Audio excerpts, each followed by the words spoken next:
Pirmkārt, gribu pateikt paldies Liepājas pilsētai par viesmīlīgu uzņemšanu, par labiem treniņu apstākļiem. Tas nav mazsvarīgi priekš mums. Kopumā par gatavību vēl spriest vēl par agru, vēl nedēļu tomēr ir laiks, vēl viena pārbaudas spēle priekšā, bet skatoties uz laiku, uz padarīto darbu, kas ir izdarīts no 6. jūnija, es domāju, kad ir diezgan daudz ir izdarīts, un es domāju, ka 80–90% jau ir tā kā gatavs. Protams, kad tagad jāsāk gatavoties konkrēti uz pirmo spēli, tā kā to lielo daļu mēs esam izdarījuši jau, un tagad šīs nedēļas laikā jāsāk jau gatavoties konkrēti pret konkrētu komandu, kas mums sagaida pirmajā spēlē. Izlasā jums ir 2 ļoti izteikti gara auguma puiši, tas ir plus. Basketbolā garai spēlētāji vienmēr ir plus. Pat nav starpības, kurā pozīcijā, bet ja viņi ir gari, tad tas vienmēr ir labi.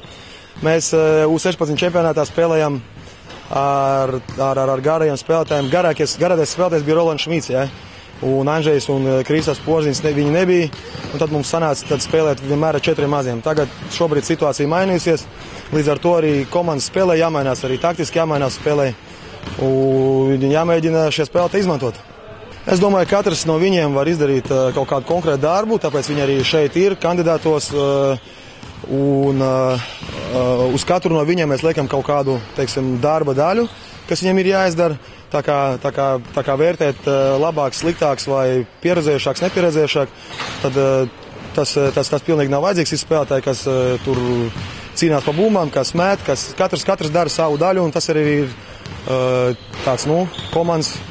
Tas lieta, kas komandai ļauj uzvarēt, ja, kad katrs dara savu.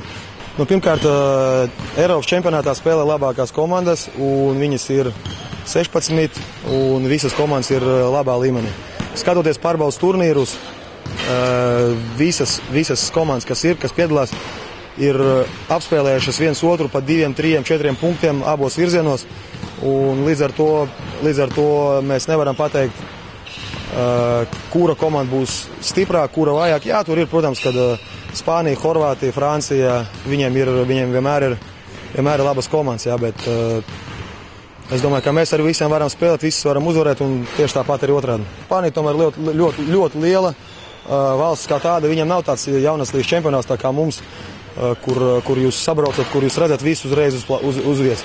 Protams, kad labākie spēlētāji tur jau ir skaidri.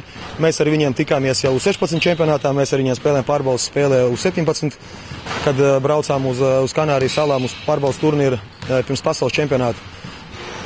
Tā kā spēlētāji jebkurā gadījumā ir zināmi.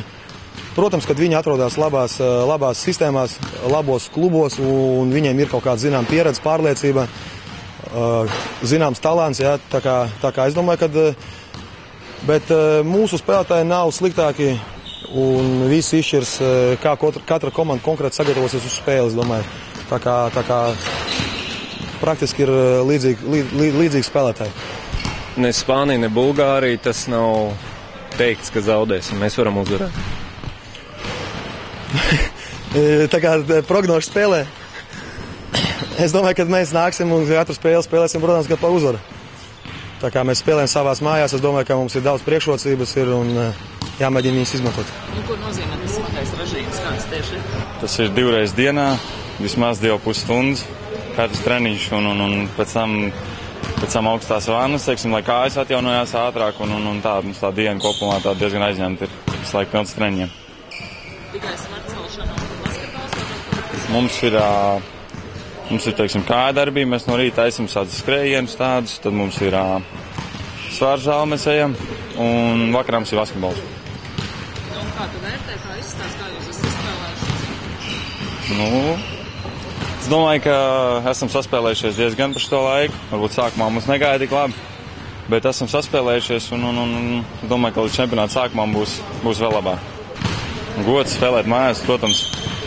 Un savu skatītāju, savu pazīstamu cilvēku nāks uz spēlēm un sev jāpierāda. Un, protams, gods.